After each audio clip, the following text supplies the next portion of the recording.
It's Monday on Monday, where I am long on thoughts but short on time. The emotional weight of melodies, harmonies, rhythms, and riffs ingrained into our cultural fabric. The power of a personality wrapped inside those melodies that bursts through out into our imaginative mythos of personal experiences, be they in the center or on the periphery of our lives. This is the charging force leading us into Bohemian Rhapsody. Yeah, it's impossible to capture a pop icon's life in 2 hours, and everyone's going to have different expectations about what the story should be. But for anyone worried about not getting the story they want, I will encourage you with this.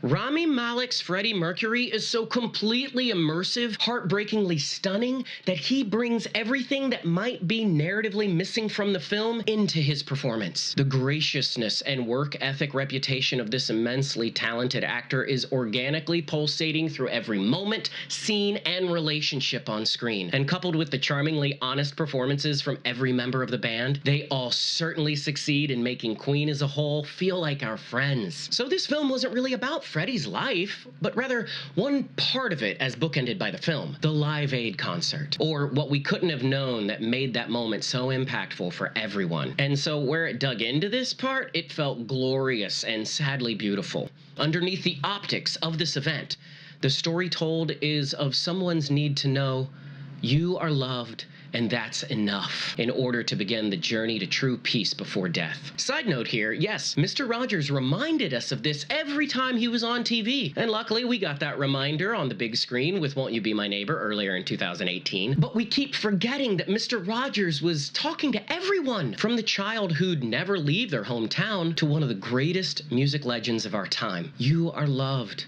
And that's enough. Now back to the story. The structure overall is next to the eyes of Freddie rather than through them. The first part then ramps up quickly, asks us to jump on the fame train, and blazes by with Freddie pitching his visions with little resistance to groups of budding friends, or rather soon to become family. The nature of the inevitability of it all feels safe while thrilling.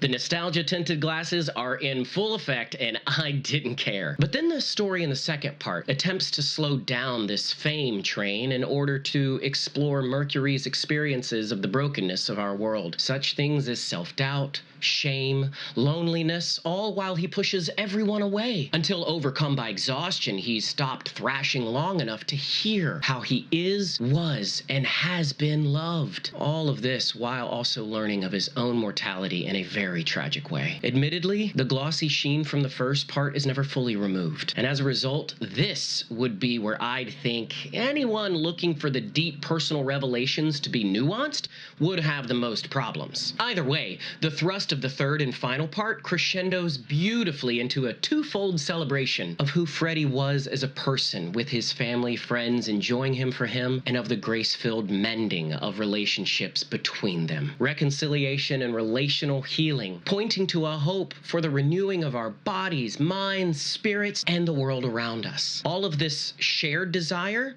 is underneath our excitement for Queen, not just Freddie being up there at the end. Had this been simply a momentary triumph of talent on display in the waning years of a person's life, the last note would have no echo beyond our emotional whim. But as a momentary triumph of that talent, bolstered by both his courage and the courage inside those mending relationships, of moving toward being fully known and being fully loved, the last notes echo beyond that stadium and into our deepest longings. Longings that will always identify with those misfits to whom Freddie said Queen play. We are all misfits, longing for belonging, to start a song in our heart, to end the prolonging of our own mess of the lie of loneliness. And that's my Monday. Now back to yours.